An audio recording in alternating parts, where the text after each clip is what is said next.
সহিহ মুসলিমের 241 নম্বর হাদিস। আব্দুল্লাহ ইবনে ওমর ইবনে আমেরকে দেখতে গেছেন। ইবনে আমের, তো ইবনে আমের অসুস্থ লোক, আব্দুল্লাহ ইবনে ওমর অসুস্থ ব্যক্তি ইবনে আমেরকে দেখতে গেছেন। তো ইবনে আমের বলছেন, আব্দুল্লাহ ইবনে ওমর আমার জন্য আল্লাহর কাছে একটু দোয়া করেন। তখন আব্দুল্লাহ ইবনে ওমর বলছেন, কুনতা আল বসরা, আপনি তো বসরার মন্ত্রী ছিলেন, আর মন্ত্রী থাকা অবস্থায় জনগণের টাকা দুর্নীতি করেছেন, কাজেই দুর্নীতিবাজের জন্য কোনো দোয়া চলবে। দলিল পেলেন? আর আরেক শ্রেণী হচ্ছে আপনার মেয়ে অথবা আপনার স্ত্রী যে বেপর্দায় চলে। বেপর্দা নারীদের জন্য দোয়া করা কি? বরং আল্লাহর নবী বলছেন, ইল আনুহুন্না, বেপর্দা বেহায়া নারীকে দেখলে তোমরা অভিশাপ দাও, ফা ইন্না হুন্না মালউনাত, কেননা বেপর্দা নগ্ন নারী এরা আল্লাহর পক্ষ থেকে অভিশপ্ত। হারামখোর আল্লাহর কাছে যদি দোয়া করে বাঁচতে চাই, কবুল হয় না। সাহায্য চাইলে কবুল হয় না। হাজার বছর যুগে যুগের পর যুগ বিগত যুগের বানী ইসরায়েলের কোন উম্মত বিপদে পড়েছিল, আল্লাহ তাদেরকে গজব দিয়েছিলেন, তারা মসজিদে আশ্রয় নিয়েছিল বাঁচার জন্য। তখন সেই নবীও দোয়া করছেন, আল্লাহ আমার উম্মতেরা গজবে পড়েছে, বাঁচিয়ে দাও। তখন আল্লাহ ওই নবীর উপরে ওহী করলেন, শোনো, ইয়ামলাউনা বুতুনাহুম মিনাল হারাম, যেই লোকেরা আমার কাছে বিপদ থেকে বাঁচতে চাচ্ছে তাদের পেটের খাদ্য আছে হারাম, ওদের ডাকে আমি আল্লাহ সাড়া দিব না। আপনি তো সরকারি অফিসে চাকরি করেন, বেতন তো পান, তারপরেও কেন ঘুষের আশ্রয় নিতে হবে? আপনি পৃথিবীতে সবচেয়ে নিকৃষ্ট মানুষ, মানুষের টাকা চুরি করতে হবে কেন? মানুষের সরকারি রাষ্ট্রীয় সম্পদ দুর্নীতি করতে হবে কেন? হারাম যে উপার্জন করে এর দোয়া কবুল হয় না, ইবাদতের নেকি কবুল হয় না। এই হারামখোর যদি মারা যায় এই দেহ জান্নাতে যাবে না। উপস্থিত বৈঠকের মুসলিম দিনী ভাই বোন, হারাম থেকে ফিরে থাকেন, হারাম থেকে যদি ফিরে থাকেন জান্নাত হবে। নোমান বিন বাশির রাদিয়াল্লাহু আনহু বলছেন, আল্লাহর নবী, আর আইতা, আপনি একটু ভেবে চিনতে বলেন তো, সাল্লাইতুল মাকতুবা, আমি 5 ওয়াক্ত ফরজ সালাত আদায় করব, ও সমত রমাদান, রমাদানের সিয়াম পালন করব, আল্লাহ যতটুকুন ফরজ বিধান দিয়েছে আমি করব, তবে আহলালতুল হালাল, আমি হালাল খাবো, ও হারামতুল হারাম, হারাম থেকে বেঁচে থাকবো, আদখুলুল জান্নাহ, আমি কি জান্নাতে যাব? মুহাম্মদ সাল্লাল্লাহু আলাইহি ওয়াসাল্লাম বলছেন, ক্বালা নাম, হ্যাঁ, তুমি যদি হারাম থেকে বেঁচে থাকতে পারো, হালাল ইনকাম করে যদি তুমি ইবাদত করতে পারো, জান্নাত তোমার জন্য আল্লাহ রেডি করে রেখেছেন। হারাম খাবেন না, সুদ ঘুষ দুর্নীতি করবেন না।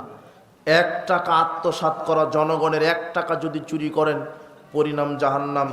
কয়েক মিনিট কথা, আবু হুরায়রা রাদিয়াল্লাহু আনহু বলছেন, আহাদা রাজুলুন লিরাসূলিল্লাহ সাল্লাল্লাহু আলাইহি ওয়াসাল্লাম গোলামুন ইউকালু লাহু মিদআম, রাসূল সাল্লাল্লাহু আলাইহি ওয়াসাল্লামকে এক ব্যক্তিকে হাদিয়া দেওয়া হলো, বলা হলো, আল্লাহর নবী, এই ব্যক্তিটা আপনার দেখাশোনা করবে, নাম হলো মিদাম। মিদাম নামের গোলামটি রাসূল সাল্লাল্লাহু আলাইহি ওয়াসাল্লামের হাওদা ঠিক করছিলেন। হঠাৎ কোন এক দিক দিয়ে একটা তীর এসে মেদামের শরীরে লেগে গেল, ফাকাতালাহু, মেদাম মারা গেলেন। লোকেরা বললেন, হানিয়াল্লাহুল জান্নাহ, মেদাম জান্নাতবাসী হয়ে গেল। রাসূল সাল্লাল্লাহু আলাইহি ওয়াসাল্লাম বললেন, কাল্লা, কখনো নয়, ওয়াল্লাযী নাফসি বিয়াদিহি, আল্লাহর কসম করে বলছি, ইন্না আখাযাহা ইয়াওমা খাইবার মিনাল মাগানিম লাম তুসবিহাল মাকাসিম। শোনো সাহাবীগণ, আমার এই খাদেম খয়বারের যুদ্ধের দিনে জনগণের সম্পদ থেকে একটা চাদর চুরি করেছিল, লাতাশতাইলু আলাইহি নারান, এই চাদরই তাকে জাহান্নামের আগুনে ঝলসিয়ে দিচ্ছে। ফালাম্মা সামিয়া যালিকান নাস, এই কথা যখন আরো জনসাধারণ লোকেরা শুনল, যা রাজুলুন শিরাকুন আও শিরাকাইন ইলা নবী সাল্লাল্লাহু আলাইহি ওয়াসাল্লাম, একজন ব্যক্তি মুহাম্মদ সাল্লাল্লাহু আলাইহি ওয়াসাল্লামের নিকটে একটা ফিতা, সুতা, দড়ি, রশি বুঝেন তো, দড়ি, এই দড়ি, জুতার ফিতা মুহাম্মদ সাল্লাল্লাহু আলাইহি ওয়াসাল্লামের নিকটে নিয়ে এসে বলছেন, আল্লাহর নবী, এই জুতার ফিতাটা আমি জনগণের ছিল, আমি চুরি করেছি রাষ্ট্রীয় কোষাগার থেকে, আমারও কি জাহান্নাম হবে? তিনি বলছেন শিরাকুম মিন্নার আও শিরাকানে মিন্নার, 1 টাকা চুরি করলে জাহান্নাম, 1টা দড়ি চুরি করলে জাহান্নাম, 2টা দড়ি চুরি করলেও জাহান্নাম। তো 1টা রশি রাষ্ট্রীয় সম্পদ থেকে চুরি করলে যদি জাহান্নামে যেতে হয়, তাহলে তোমার মসজিদের যে ক্যাশিয়ার আছে এর বিচারের মাঠে কি হবে? মাদ্রাসার যে হিসাব রক্ষক আছে, মাহফিল কমিটির যে হিসাব রক্ষক আছে, আপনার এদেশের যত নেতা নেত্রী আছে যারা চাল গম তেল চুরি করে, এদের বিচারের মাঠে কি হবে? কথা বুঝেননি মনে হয়? মসজিদের ক্যাশিয়ার মসজিদের টাকা চুরি করে, মাহফিলের কমিটির টাকা মেরে খায়, এদের হজ জাকাত তাহাজ্জুদ দিয়ে কি হবে না বিচারের মাঠে? জান্নাত হবে না। টাকার পরিমাণ কত চুরি করার? 1 টাকা। ও মাহফিল কমিটির ক্যাশিয়ার কয় টাকা খেয়েছে? না, বুঝেননি মনে হয়, 1 টাকা। তাহলে আর তাহাজ্জুদ দিয়ে তার কি হবে না? তোমার মেম্বার সাহেব 14 বার হজ করা আছে, কিন্তু 1 টন চাউল মেরে দিয়েছে, তাহলে বাকি জিন্দিগিতে তাহাজ্জুদ পড়লে আর কি হবে না তার? ওই 1 টন চাউল জাতিকে কি করে দিতে হবে? ফেরত দিতে হবে। কথা বুঝেননি মনে হয়? 1 টাকা দুর্নীতি করলে, 1 টাকা চুরি করলে জাহান্নাম। এই জন্য সাবধান। আর তোমার নেতা চেয়ারম্যানের ক্যানভাসের সময় 1 কোটি টাকা খরচ করে চেয়ারম্যান হয়েছে, ও 1 কোটি টাকা খরচই করেছে 50 কোটি চুরি করার ধান্দাতে। আবার ঠিক বলছে, আপনিই তো খেয়েছেন ওই টাকা।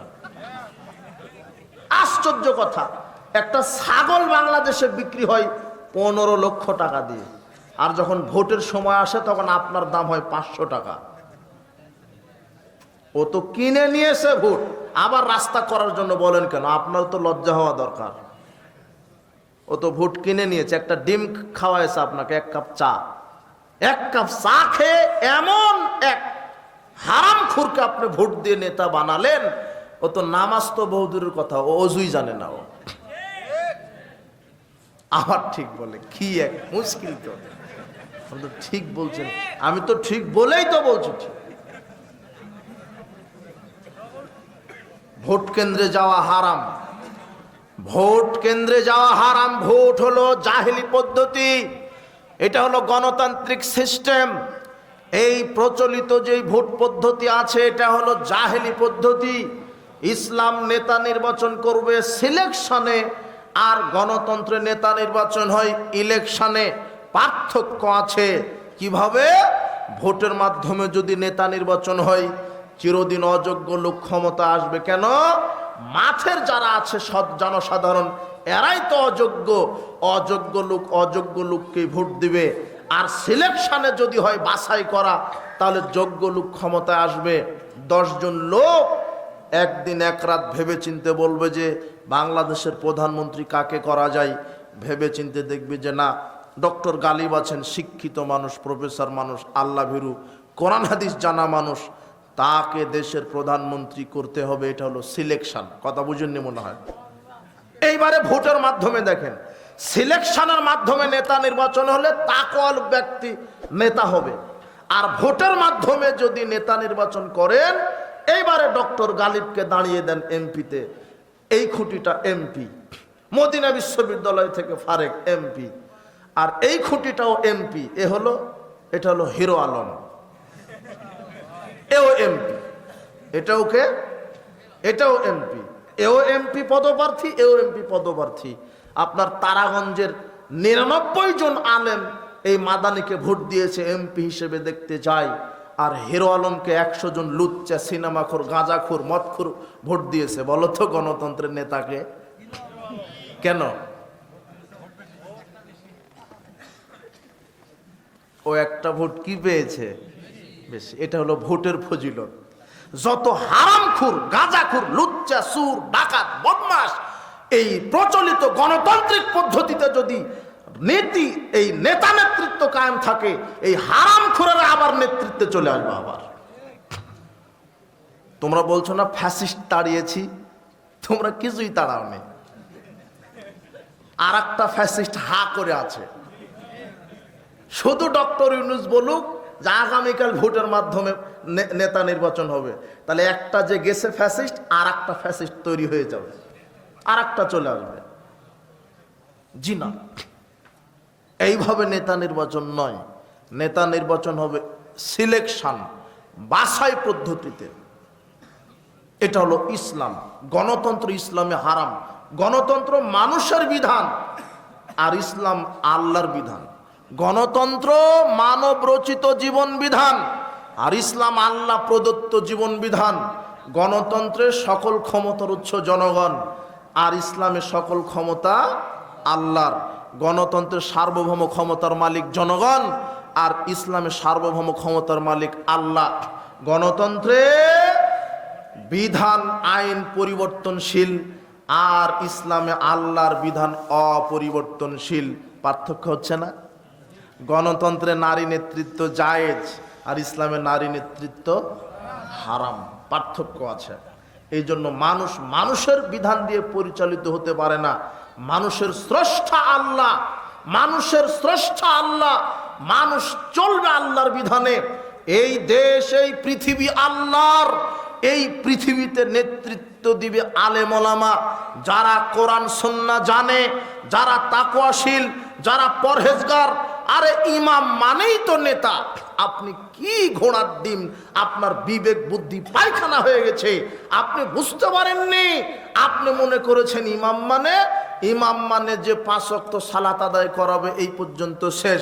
আর মুয়াজ্জিন মানে আজান দিবে। জি না, যিনি 5 ওয়াক্ত সালাত আদায় করাবেন, যিনি সালাতে মানুষের নেতৃত্ব দিবেন, তিনি রাষ্ট্রীয়ভাবে সারা দেশের নেতৃত্ব দিবেন। ইমাম মানে নেতা। আপনি একজন তাকওয়া পরহেজগার আলেমকে যদি প্রধানমন্ত্রী, এমপি, মেম্বার বানান, আল্লাহর কসম এরা জনগণের টাকা চুরি করবে না, এরা মদ খাবে না, এরা ইয়াবা খাবে না, এরা জেনা কায়েম রাখবে না, এরা সুদ ঘুষ কায়েম রাখবে না। কিন্তু আপনি যাকে নেতা বানিয়েছেন ওলা হারামখোর, দুর্নীতিবাজ, হারামখোর, লুচ্চা, বদমাশ।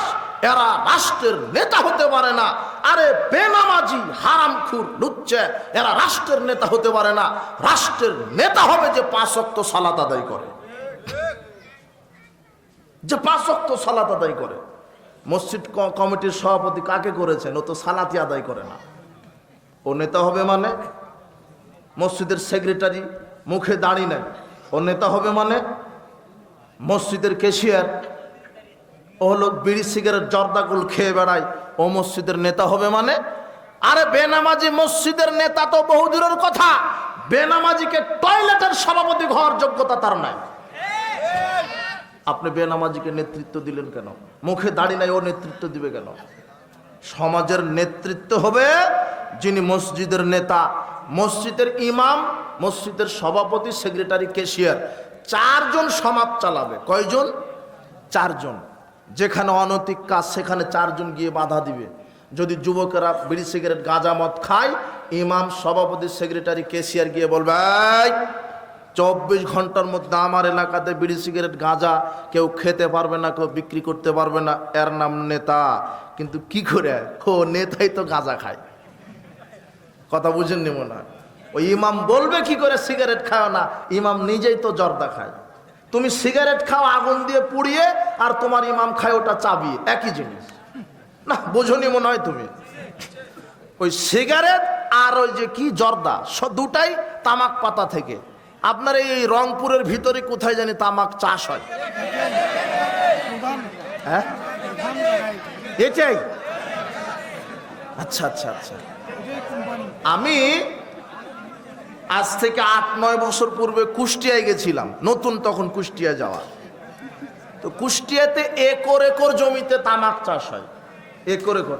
এইদিকেও কিছু লালমনিরহাট, এরপরে এই কুড়িগ্রাম, আবার এই রংপুরের বিভিন্ন এলাকায় হারাঘাস, বিভিন্ন জায়গাতে কি হয়, এখানেও হয় মনে হয়, তাই না? আচ্ছা। তা আমি যখন কুষ্টিয়াতে গেলাম, তো তামাক পাতা নতুন নতুন তামাক ক্ষেত দেখতে কিন্তু খুব সুন্দর লাগে। তা আমি বললাম সর্বনাশ, এগুলো তো খুব সুন্দর, কিন্তু আপনারা পরিচর্যা করেন না কেন? ঘাস, বেড়া নাই, বেড়া বুঝেন তো, বেড়া ঘেরাও দেওয়া, বাঁশ বা বিভিন্ন ওই হ্যাঁ ঘেরাই ঘেরাই, যেমন আমরা রাজশাহীতে পটল বেগুন চাষ করলে কি দিই, বেড়া দিই, একটু সবজি চাষ করেছি বেড়া ঘেরাও দিই যাতে গরু ছাগলে না খায়। কিন্তু এদিকের লোকেরা বেড়া দিয়ে তামাক চাষ করে নাকি? বলেন তো কেন দেয় না?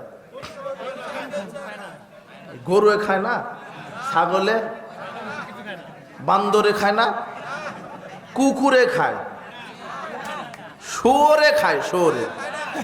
কে খায়? মানুষ না, হুজুরে খায়, হুজুর। কথা বুঝেছেন? তো এই নেতা কিভাবে সমাজে মাদক বন্ধ করবে? ওই নেতা তো নিজেই কি খায়? জর্দা খায়। সমাজে কোনো বিবাহের অনুষ্ঠানে গান বাজনা বাদ্যযন্ত্র বাজবে না। মসজিদের ইমাম, সভাপতি, সেক্রেটারি, ক্যাশিয়ার চারজন গিয়ে বলবে, শোনো, মসজিদের ইমাম বলবে যদি বিবাহের অনুষ্ঠানে গান বাজনা বাদ্যযন্ত্র বাজে আমি বিবাহ পড়াবো না, এটা ইমাম সাহেব বলবে। সভাপতি সেক্রেটারি বলবে তোমার এই বাদ্যযন্ত্র সব লাথি দিয়ে ভেঙে নদীতে ভাসিয়ে দিব। কিভাবে বলবে? তোমার সভাপতি তার মেয়ের বিবাহ দিয়েছে বাদ্যযন্ত্র বাজিয়ে। তাহলে এই অযোগ্য, এই হারামখোর এদেরকে দিয়ে নেতৃত্বে দেওয়া যাবে না। পরিবর্তন করতে হবে। তোমার ইমামকে পরিবর্তন করতে হবে, যে জর্দা খায়, দাড়ি চাচে, এগুলি অযোগ্য নেতা দিয়ে সমাজ পরিবর্তন হবে না, জাহেলিয়াত কায়েম হবে। আরে সমাজে সুদ, ঘুষ, দুর্নীতি, মাদক, লুচ্চামি, বেহাপনা, চুর, ডাকাতি চালুই আছে এক শ্রেণীর অযোগ্য নেতাদের কারণে, অযোগ্য নেতাদের কারণে। এই জন্য সাবধান যুব সমাজ, তোমাদেরকে উদারত আহ্বান জানাই, ফিরে আসো ইসলামের ছায়া তলে। জাহেলিয়াতকে তোমরা ত্যাগ করো, জাহেলিয়াতকে তোমরা ত্যাগ করো। মসজিদের সাথে সম্পর্ক রাখো, 5 ওয়াক্ত সালাত আজানের সাথে সাথে মসজিদমুখী হও, বাজারমুখী হও না, গেমসমুখী হও না, জোয়ামুখী হও না, নগ্ন নারীমুখী হও না। যুবক, তোমাদেরকে আল্লাহর সেনাবাহিনী হিসেবে কবুল করুন, আমিন। জাহেলিয়াত ত্যাগ করো, হারাম ভক্ষণ করা থেকে তুমি বিরত থাকো, জাহেলিয়াত তুমি ত্যাগ করো। আর আরেকটা কথা বলছি, যে বর্তমানে বাংলাদেশকে অস্থিতিশীলতা করার জন্য একটা চক্রান্ত চলছে। যত কুফরি, শিরকি, মুশরিকি অপশক্তি মুসলিমদেরকে নিধন করার জন্য বিশাল ছলে বলে কৌশলে এই কুফরি শক্তি বাংলার জমিনে কাজ করছে। এই জন্য হে যুব সমাজ, তোমাদেরকে সতর্ক থাকতে হবে। এই বর্তমান বাংলাদেশকে নৈরাজ্যপূর্ণ একটা ভূখণ্ডে পরিণত করার জন্য একটা চক্রান্ত চালাচ্ছে বর্তমানে তথা কথিত একটা উগ্র, একটা নাস্তিক, একটা উগ্র, একটা জঙ্গি সংগঠন, সেটা হলো ইসকন নামক জঙ্গি সংগঠন। এই ইসকন, বাংলাদেশে হিন্দুরা আছে, হিন্দু থাকবে, এতে সমস্যা নাই, কিন্তু বাংলাদেশের মাটি থেকে এই উগ্র জঙ্গি, এই ইসকন নামক সংগঠনকে উৎখাত করে দিতে হবে। কথা বুঝতে পেরেছেন? এদের টার্গেটই, এই ইসকনের টার্গেট। আর এদের প্রতিষ্ঠাতা ইহুদি। ইসকন যে জন্ম দিয়েছে, তার পড়াশোনা, তার খাওয়া দাওয়া, তার বড় হওয়া এই খ্রিস্টানদের পরিবেশে, এটা বিশাল চক্রান্ত। এদের উদ্দেশ্য, লক্ষ্য বাংলার জমিন থেকে ইসলামী আদর্শ, ইমানি চেতনা এগুলোকে মিটিয়ে দেওয়া, মুসলিমদেরকে নিধন করা এই ইসকনের মূল টার্গেট। আর মুসলিম নারীদেরকে ছলে বলে কৌশলে প্রেমের ফাঁদে পা দিয়ে ধর্ষণ করাই হলো এই ইসকন নামক উগ্র, এই সন্ত্রাসবাদী ইসকনের মূল টার্গেট হলো। আল্লাহ এদের কাছ থেকে আমাদেরকে হেফাজত করুন। কথা বুঝেছেন? যুবক, তুমি সাবধান, তোমার বোনকে সাবধান করো। এরা ছলে বলে কৌশলে নারীকে টার্গেট করছে। এই বাংলার জমিন থেকে যেন ইসকন নামক এই উগ্র জঙ্গি সংগঠন নিমিষেই কবর রচিত হয়ে যায়। আল্লাহ তুমি কবুল করো, এদেরকে হটিয়ে দাও। হিন্দু আছে থাক, সমস্যা নাই, কিন্তু এই জঙ্গি সংগঠন ইসকন, এর সাথে বাংলাদেশের কোনো সম্পর্ক নাই। এরা উড়ে এসে জুড়ে বসেছে। যেমন ইহুদি ফিলিস্তিনে উড়ে এসে জুড়ে বসে ফিলিস্তিনকে খাওয়ার চেষ্টা করছে। এই ইসকনের মূল টার্গেট, এরা বাংলাদেশটাকে হিন্দুস্তানে পরিণত করার একটা টার্গেট নিয়েছে এরা। এই জন্য এখান থেকে আপনি বিরত থাকেন, আপনি সতর্ক থাকেন। আল্লাহ সুবহানাহু ওয়া তাআলার নিকটে দোয়া করি, আজকের ইসলামী সম্মেলনে যারা এসেছেন তারা আল্লাহ তাদেরকে তাদের পাপগুলি তুমি ক্ষমা করে দাও। যারা কর্মজীবী, কৃষক, শ্রমিক, চাকরিজীবী, ব্যবসায়িক, তুমি তাদের জীবিকায় বারাকা দান করো। যাদের পিতামাতা মারা গেছে কবর শাস্তি মাফ করো। যাদের পিতামাতা অসুস্থ আরোগ্যতা দান করো। এবং আমাদের মধ্যে আমরা যারা অসুস্থ আছি আল্লাহ তুমি আমাদেরকে আরোগ্যতা দান করো। তুমি আমাদের দীর্ঘ সুস্থ নেক হায়াত দান করো। দীর্ঘ সুস্থ নেক হায়াতে যেন পবিত্র কোরআন এবং সহিহ হাদিস অনুযায়ী জীবন পরিচালনা করতে পারে সেই তৌফিক তুমি দান করো। মৃত্যুর সময় যেন ঈমান নিয়ে কবরে যেতে পারে সেই তৌফিক তুমি দান করো। হানাফি ইমামের পিছনে নামাজ পড়লে নামাজ হবে কি? জি হবে, তবে তার আকীদা মানহাজ যদি ঠিক থাকে। বাংলাদেশে কিন্তু